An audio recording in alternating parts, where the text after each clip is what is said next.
Welcome, everyone. It's a delight to have you here in the holiday season for our very last Project Kin event of the year.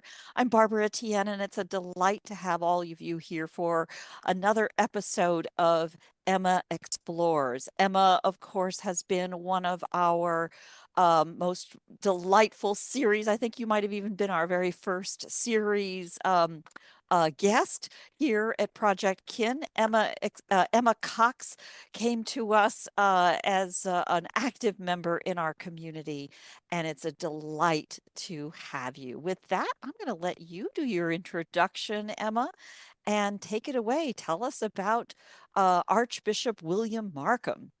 Well, I will do if I can share my screen. Just give me one moment and just That's going to do that. perfectly fine. And then we're going to go across the PowerPoint, start my presentation. Okay, can everybody see that? All okay? Good. So today we're going to be talking about the Markham family. So just to let you know a little bit of background, if you've not seen one of my presentations before, who am I? So my name's Emma Cox. I'm a family historian and genealogist. And I help people find out about their ancestors, put together family trees and charts, investigate DNA, find living relatives, edit and write books, and take people on tours of the places their ancestors lived and worked, plus a lot of other things around family history as well. I've also got a podcast called Journeys into Genealogy, where I interview experts and people with interesting family stories. So I've got a main podcast, and I've also got a second smaller podcast that I do on Substack as well. So today it's all about Markhams. So this apparently is the coat of arms for the main gentleman I'm going to be talking about, Archbishop William Markham. Why did I choose this particular line? Well, there's various different reasons for it. There are a lot of descendants all across the world, lots of different places, and I thought it might appeal to people who know they're of the Markham line. There are connections with the clergy, lots and lots of the clergy, so that's bishops, archbishops, vicars, curates, lots and lots of different people within this line, people within the army, the navy, and also aristocracy, because some of the people within this family married very well. Connection to the Revolutionary War in America. And my final point on this is you can't always believe what you find, because I've looked at this and I thought, oh, this looks really impressive. And there's bits and pieces in there. And it's like, yep, that's great. And it's like, not sure that's right, though. So it all starts with Henrietta Sarah Markham, who is my 5 times great-grandmother. She was born in 1764 and lived until 1844. And this is her tomb. She was the daughter of William Markham, the Archbishop of York. So the way that the Church of England is divided in this country is there are 2 main sees. They call them SEE is a see. Clerical posts are the people at the top. So you have the Archbishop of York, who looks after the north of England, and the Archbishop of Canterbury, who looks after the south of England. William was the Archbishop of York. Now, Henrietta is one of his children, and he had 13 children, so quite a lot, and we'll go into them in a little bit more detail. So Henrietta married Ewan Law, and he was a merchant in India and made a lot of money doing so. And they moved to a place called Horsted, which is actually now a hotel, which is about 5 minutes from where my brother lives, and quite close to where we all grew up. And when we were young, we didn't really know about this. All I knew was that my grandmother had visited this graveyard with one of my aunts many years ago. So a few years ago, I said to my partner, can we just go and have a little look and see what's there? Hence, this is a photograph of their tomb. So it's an above ground tomb on the outside of the church, and there are various different people within the family who are mentioned on it. So this is Henrietta's father. This is William Markham, who was the Archbishop of York. He was born in 1719 and lived till 1807, and he was a pretty remarkable man. He was known as the Most Reverend and Right Honourable due to the position he held, and he was born to Major William Markham and Elizabeth, who was also named Markham, of a place called Kinsale in Ireland. Now, he wasn't actually Irish. He was there because he was in the army. His father was also in the army as well. And basically, he went there to serve in the army. And I believe that they were from Nottingham. This is where all the Markhams come from, is Nottingham. He went to a place called Westminster School, which is a private school, and it's a very good school. And he then went to Oxford, and he passed all his exams between 1742 and 1752. He was apparently a really, really good scholar. And actually, he then went back to the school he went to and he became headmaster. He then went from there to being Dean of Christ Church, and then he was the Dean of Rochester. Then he was Bishop of Chester. And when he was Bishop of Chester, he then became the tutor to the Prince of Wales, who was later George IV, and his brother. So he was obviously a very well-educated man, good at communication, and he was also the Lord High Almoner and a Privy Councillor. So that's an advisor to the king. So he was in his time, he was a really important man. Apparently, he was a really nice man as well, from the things I've actually found out about him. I don't know if you ever heard of something, but this looks a bit messy. This is a screenshot, and I'm just going to go into it in a moment. But this is the Church of England database. So if you've got any relations who are clergy in England, you can go onto this database and search. With a caveat, searching is dreadful, absolutely dreadful. I can't make it work terribly well for me. Sorry, I'll show you what I mean in a moment. But basically, you can't go in and search for a surname. It constantly comes up and tells you you've got to put an ID in, which you really won't know what that is, because I have no idea what it is. Because it tells you on the screen here that I've got a person ID of 1990, which is completely random, which the system makes up, which doesn't mean anything to anybody. However, you can put in the jurisdiction. So I know he was in York. So if I put that in the search bar here, it comes up with various different people. And I've gone through and I've done this screenshot. So on the bottom right left here, these are all the different Markhams. And I'm not sure how some of them fit in, but they were all part of the Diocese of York. And if we click on this, this takes us into the live system here. And you can see if I do person ID and put in, I'll just show you how it doesn't work. Please enter a valid ID. And it's like, you can't get around that. The only way of getting around that is to go into here and work out where you think they were. So I can find York in here again. Hang on, where's York gone? Canterbury. York is there. And then if I search now, fingers crossed, you can see I've now got an active list at the bottom here, and then I can scroll down right the way down to Markham. Let's just get there. And if I then click on William Markham, this brings me up with his record. So it tells me that he got his degree in Oxford, and it gives the date that he got his degree. It tells me he was ordained as a priest in 1748. And then it goes through and it shows the various different appointments there. So this is a really good database if you can get it to work for you. So as I said, the best bet is to try and find out the diocese that the person was part of and then search that way.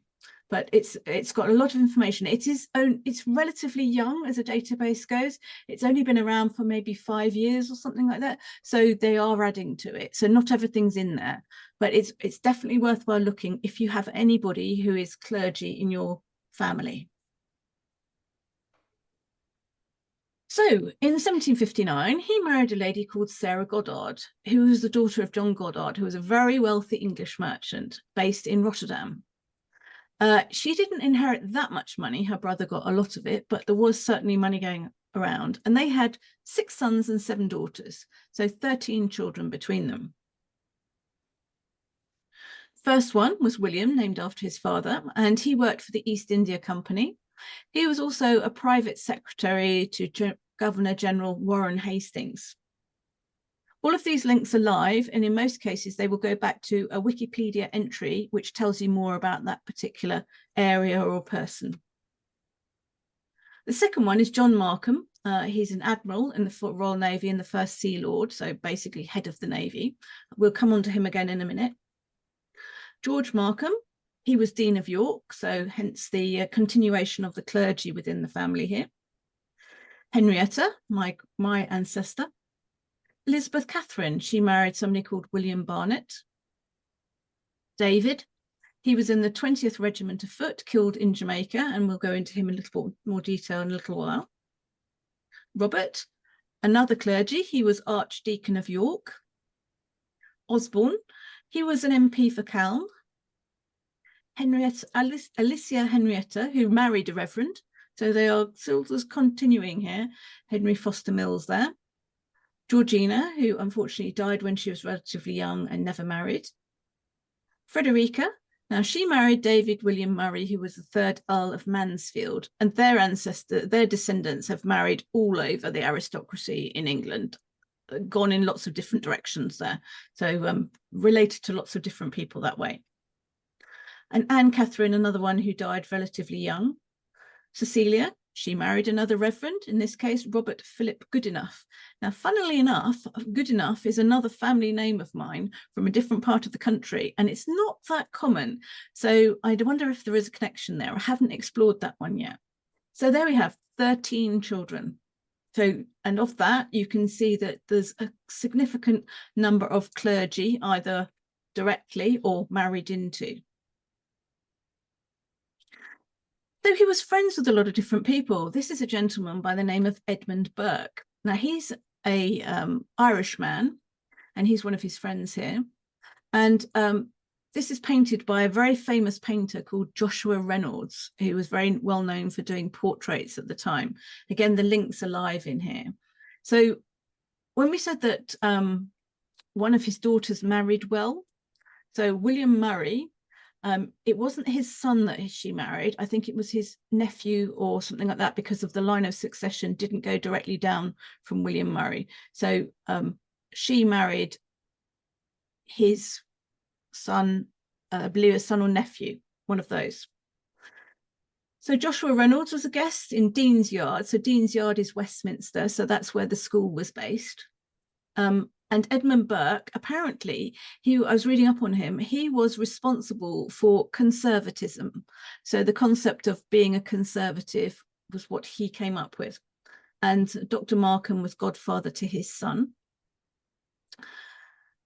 And then he went on to become the preceptor to the young princes, the Prince of Wales and Prince Frederick. So basically, he was responsible for their education. And before he became the Archbishop of York, he was the Bishop of Chester. And his brother, Enoch, was also a soldier, and he was based in America. Again, we'll go into him in a little while. And basically, they invested in land in this place called Tryon County, which is in New York State, pretty much on the border with Canada. And so he invested, and he ended up with a lot of land there. I've no idea what happened to that land. I think with the war, probably it all got, it just disappeared. But 20,000 acres of land is not insignificant. And if you want to find out more about Tryon County, there's another link there. So where is he buried? Well, actually, he's buried in Westminster Abbey. So there are two main churches in England, based in London. So if you're familiar with this, you've got St. Paul's Cathedral, and then you've got Westminster Abbey. So Westminster Abbey is where a lot of the significant people are buried. You do get a few funerals and things nowadays, but you have to be quite royal or somebody like that to actually have things happen.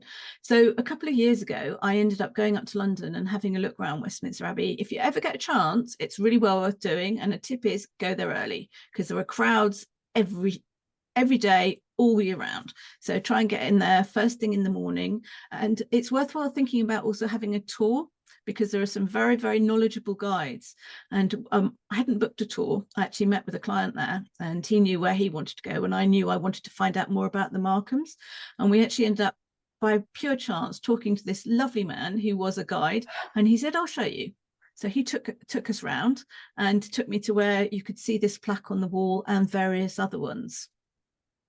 So this one is Sacred to the Memory of William Markham, Doctor at Law, and basically talks about his history there, and he's buried there, as is his wife, and various other things. It does actually state in that there's a mistake, because she died in 1814. So if you want to find out more about that, Westminster Abbey. And then they've got a whole page devoted to the Markhams there. So you can see there's another one on the wall. And then there's details of various different Markhams who are buried there or commemorated there.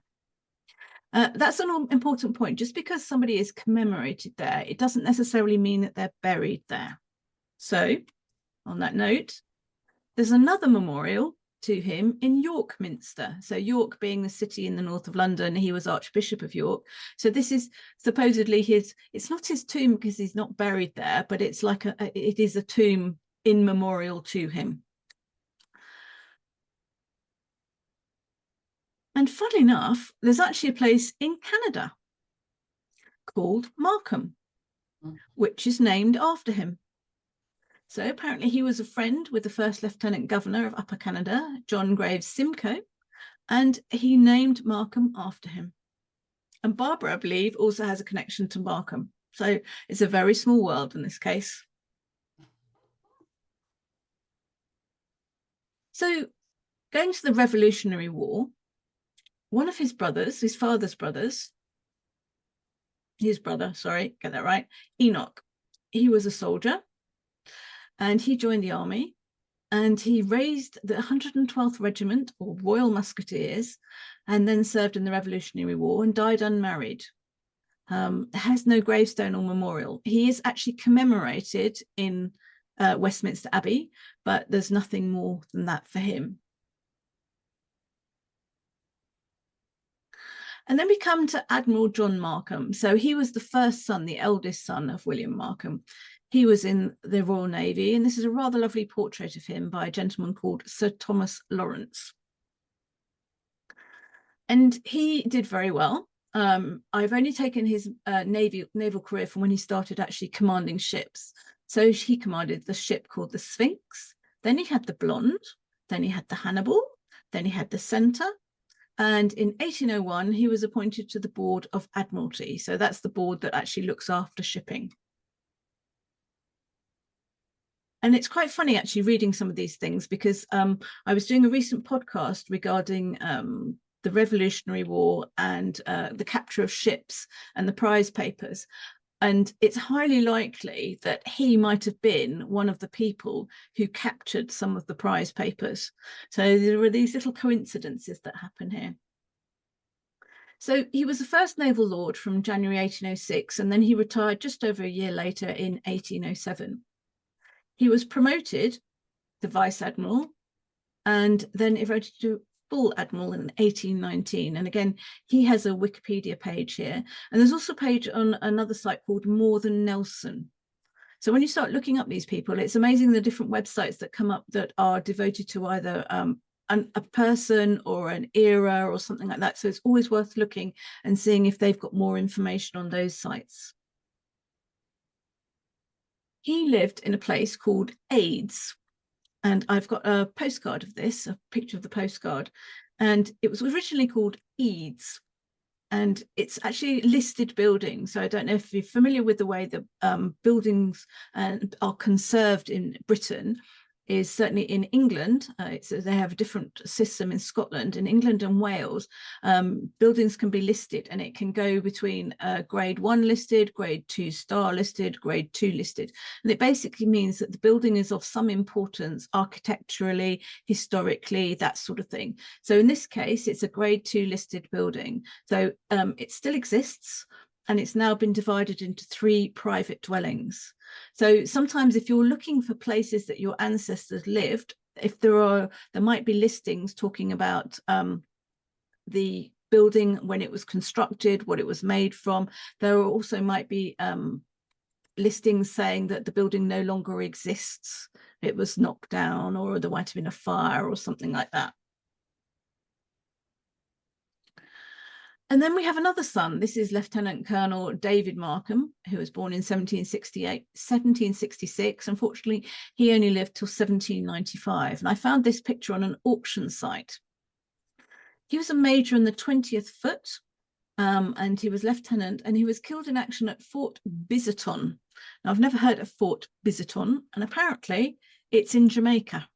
Or it was at the time. I don't think it exists anymore. And actually looking for it, there's not very much information about it on the internet. but he unfortunately died in Jamaica, but he's commemorated in Westminster as well. Now, there are lots and lots of people who have been interested in the Markham family prior to myself. So some of them have actually written books and put together what they know of the family history and created trees and things. And this is one of the trees that I came across, and I just thought I'd point it out to you. So down towards the bottom here, we have William Markham with Sarah Goddard and his brothers, and then we have his father, and then we go up to Daniel. However, we need to be a little bit careful of this one, and I'll come on to that a little bit later. In fact, I'm actually sorry, going to come on to it now. So just going back one, anything from here backwards, although it's put in here, looks very well researched and everything like that, it's not necessarily right. There's sort of different bits and pieces in here. And I came across a very interesting website on Wikitree, where they talk about Daniel Markham, who is the grandfather of William Markham. And basically, this person has taken a lot of time and effort going through. There are pages and pages and pages of all of this, going through and saying what he thinks is right and what he thinks isn't right or can't be proven. That's the main thing about it. So he's gone through and said, this looks correct, it could be correct, this definitely isn't correct. So looking through all of this, you don't necessarily know whether you can prove.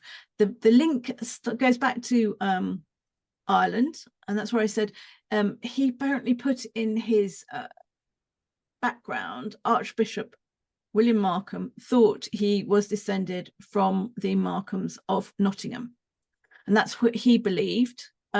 Whether he believed that through knowledge or whether he believed that through what someone else had told him. Bear in mind, this is the 18th century. They didn't necessarily have access to a lot of records at the time, but he believed that he was descended from them. However, the records that are available don't 100% back it up. So this is a lot of work to read through it, and I admit I've skimmed it. I've picked out bits and pieces, but he's gone through and he said there's a tomb here of Enan Markham. He's gone through and said about errors on here, and there's a lot of things in here where they've actually put the proof in of everything. So he's quoted sources, he's quoted all sorts of things. So that's good in some ways, but it's also not good in other ways, in terms of, well, at the end of this, they still can't prove it, that he's definitively descends from the Markhams of Nottinghamshire. So you can see there's various different pedigrees that have been put on here. There's the Markham Arms. I said that's there. And people are free to actually edit this, I believe, and contribute to it in some way. So that is something I will have another look at. And I think that it might be the case that DNA could potentially be of use to this. With the Y DNA tests, I mean, it doesn't come down our line, but if there are male Markhams around, they could potentially prove the DNA links going back using Y DNA.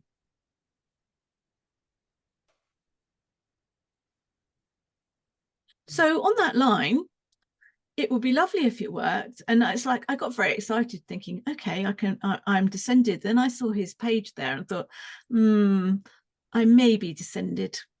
So William's line goes back by his grandmother, who was supposedly the great granddaughter of Oliver Cromwell. So he was the Lord Protector of England.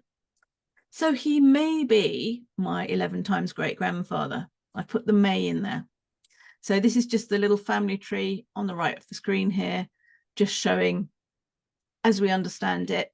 But apparently these bits can't, this is fine, down to Bridget, but this bit isn't proven from Bridget and her supposed daughter Frances down to Elizabeth.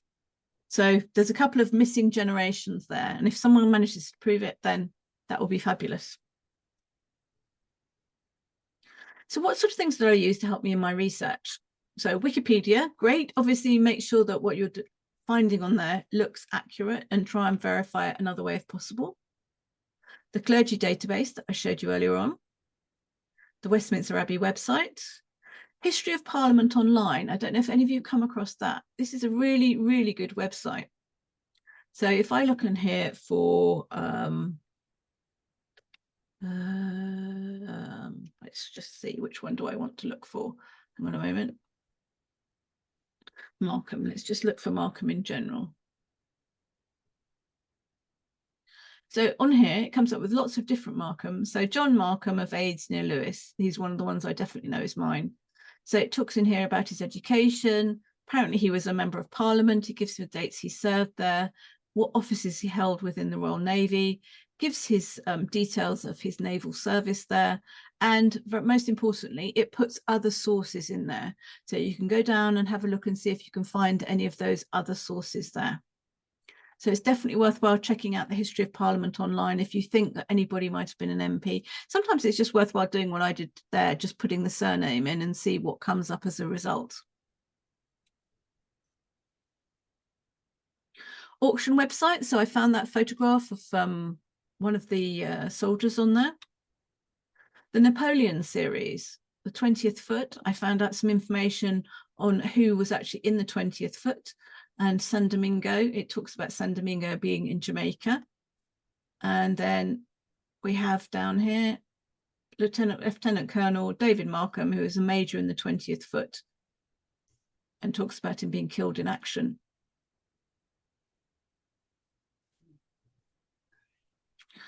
And another thing that I've come across quite recently is there's a really useful website called Find a Grave, and they have graves all over the world.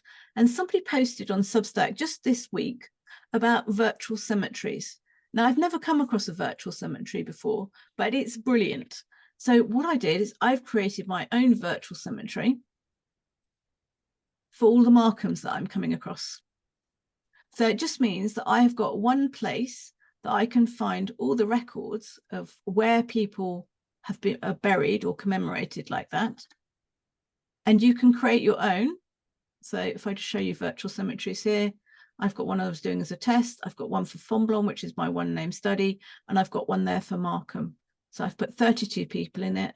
And it just means that I can find anything related to that particular family or whatever I want it to be. So you can choose them to be whatever topic or surname, place, however you want it to be, but you can have it and you can make them private or you can make them public. So in this case, I've made this one public and thought if anyone else is interested in that, they can have a look. And then you can see Henrietta Sarah Markham is there. There's no photograph of the grave. Actually, I could put one on there if I want to. And one of the other things about it is it talks about everyone else who is related to them. So it's just a good way of finding other family members. It's not always 100% right. And I have actually suggested corrections in a couple of instances to people where I know the information is correct. And then they've actually updated it. Any questions?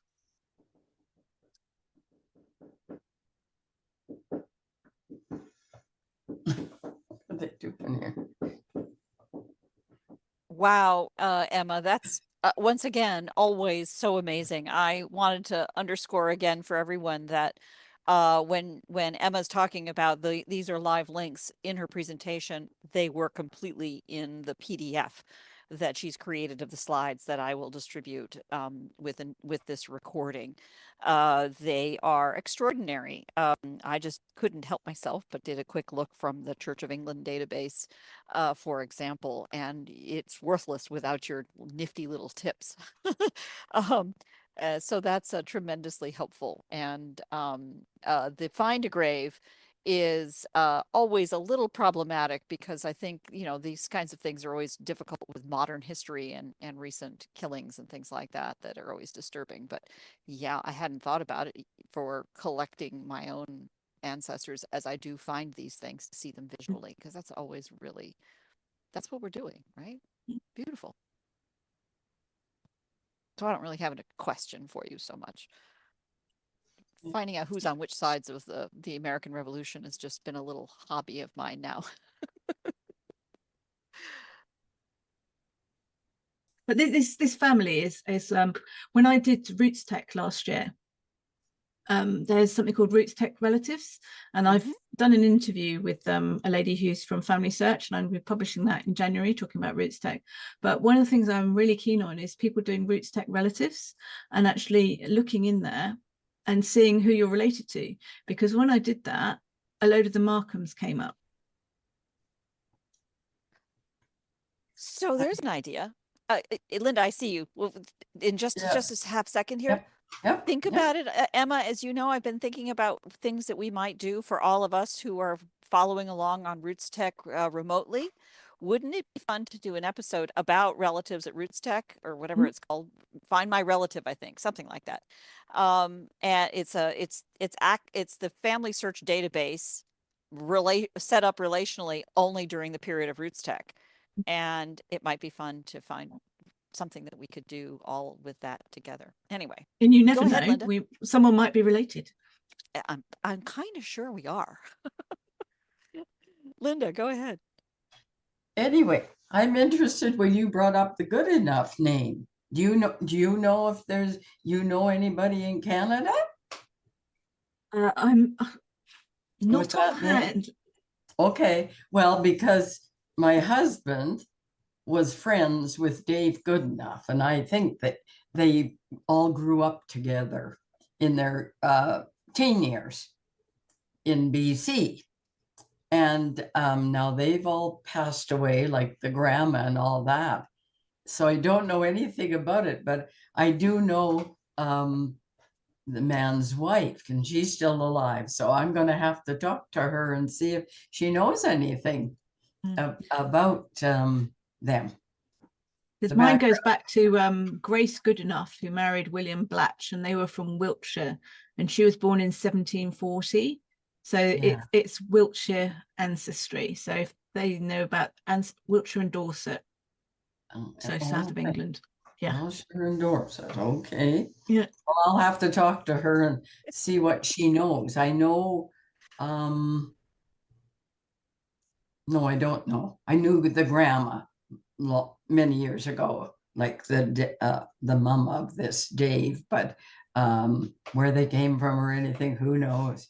Yeah, I think they were.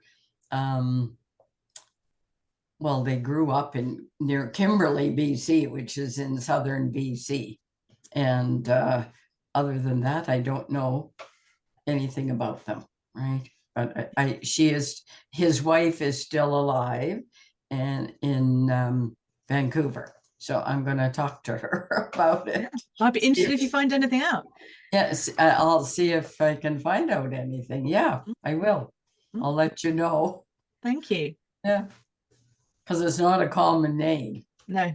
And the lovely thing is, around there, I've got Sweet Apple, I've got Orchard, I've got Good Enough, I've got Blatch. And there's some amazing names in that branch of the family.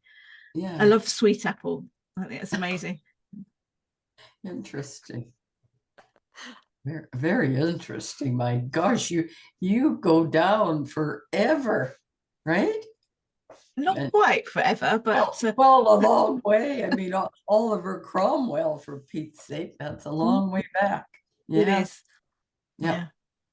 And I talked to my sister last night, and she's on Ancestry, or she did the DNA, and she has nothing on the Bradleys, which we were, but it's all on my other grandparents' side, it seems, that she relates to.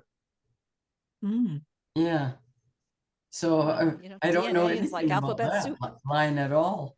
Yeah. So it should be interesting, right? Jennifer, you're on mute. That was absolutely wonderful. I loved hearing about that. My ears pricked up when you mentioned the Regiment of Foot in Jamaica. My third times great-grandfather was in the 33rd in Jamaica. I just wondered, because he's actually my brick wall. Have you got any suggestions of somewhere I can look in England to find any further information about him? You could try, and back then, try the army itself, the overall thing, and see, do you know where they were based, or if they've been subsumed into another regiment and things like that? Because if you can find out what the current regiment is, if you can try and trace it via Wikipedia or something like that, it'll probably say it became something else, became something else, became something else. There'll be a line of it, and if you can find what it is currently and see if they've got a museum, and then contact them. Oh, right, because it became the Duke of Wellington Regiment. Which is probably doesn't exist anymore, which was consumed by something else. And then if you can just find out where it is, and then they might be able to help you. All right. Yeah. Thanks for that. I'll do that. Yeah. I love the idea of chasing records by understanding which institutions people are associated with, whether it's military or religion. There's always some really wonderful, or politics. There's always some really wonderful documentation that's kind of institutionally had to be done. And that's a great, that's my key takeaway from all of this. That plus this fascination with all of us here in Canada, Australia, America, and unmentioned, of course, New Zealand, Hong Kong, India, have so many common roots. And the stories of the travel and sometimes the hiding of the ancestry because of the things left behind in England are half the story. I mean, your ancestors, if it is in fact a connection to Oliver Cromwell, that's the dude that I blame for bringing my dudes in Scotland over to America as indentured servants in the Ross family. We can let bygones be bygones after a few hundred years.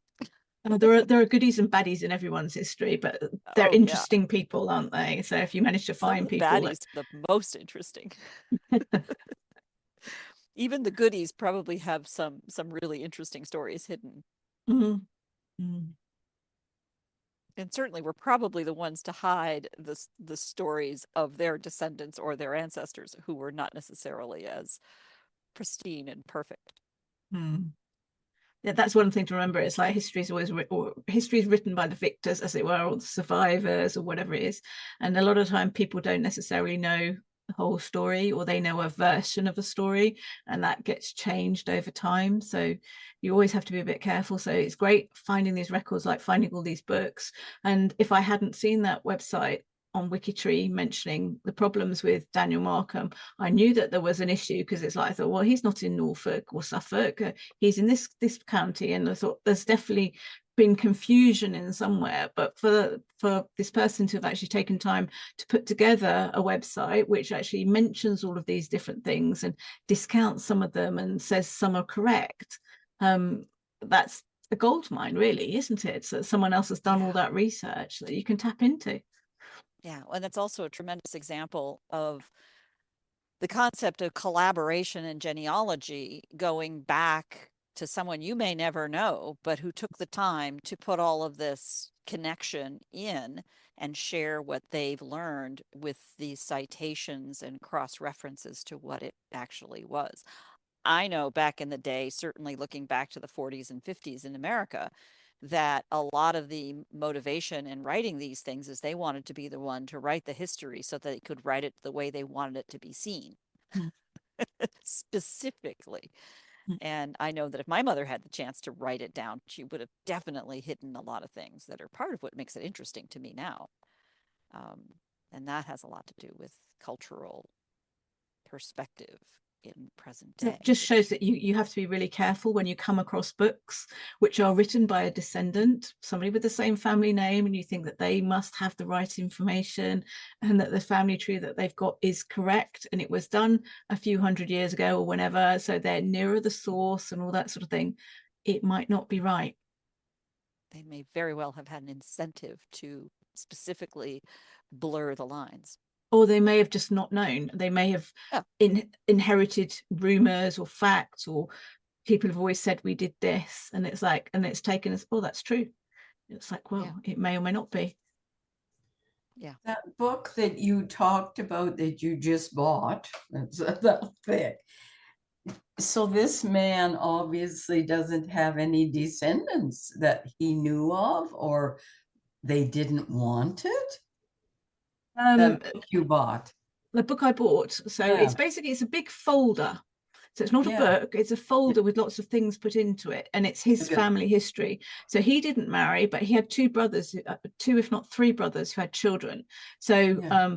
they must have inherited it at some point, but I don't know what they chose to do with it, and it ended up at a market. And I just thought it's a beautiful collection of things, and it's worth saving. Yeah. And it's a good example of how to do it. I just really liked it as a book. The way it's laid out, it's very clear. Some of the handwriting in there isn't easy to read, but basically he's put it into different family lines. He's put trees in there, handwritten trees, something that's obviously been done by somebody who's got very good handwriting, professionally done, and some are not, and so someone has just scribbled.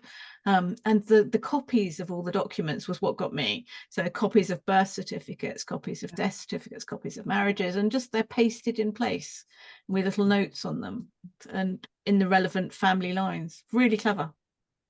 Yeah, it would be interesting to see it. Yeah, no, it would.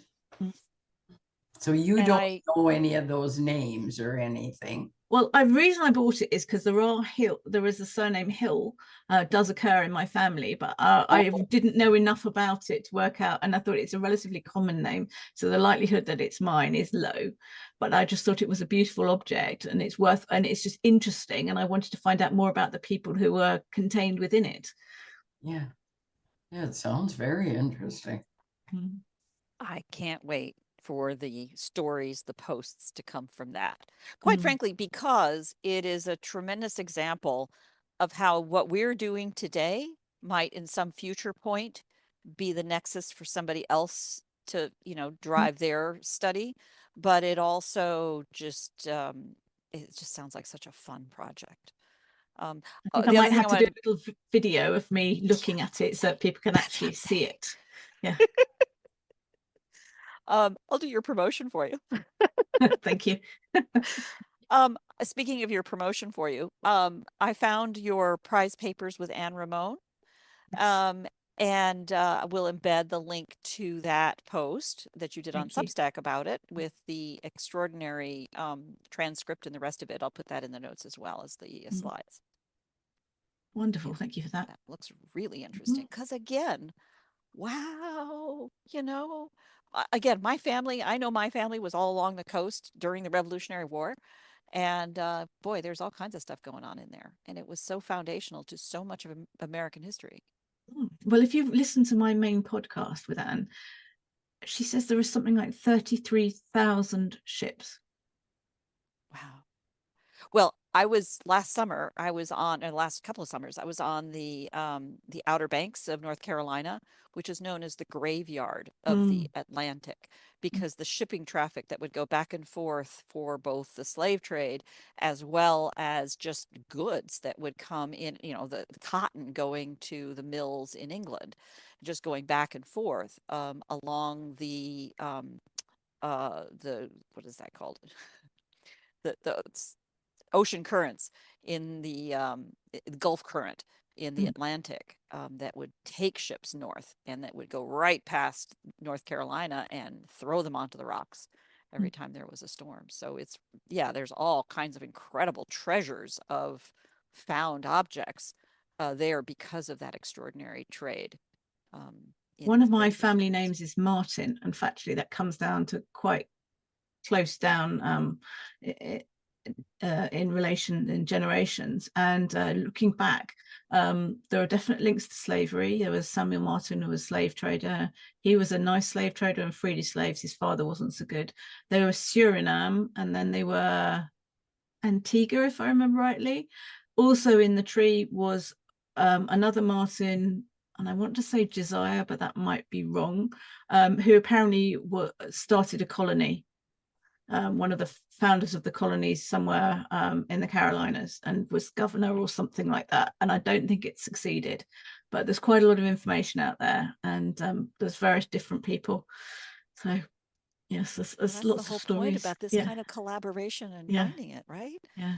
I think the whole story, there's a lot of, newish projects and efforts in the United States that are finally coming around and waking up to the stories that are there and the strength of the stories that are there and the power to gain greater understanding and reconciliation on the basis of those kinds of stories. The Million Man Project, uh, for example, and many others under the auspices of organizations like American Ancestors and which is the New England Genealogical Society and the Daughters of the American Revolution, that are trying very hard to build back.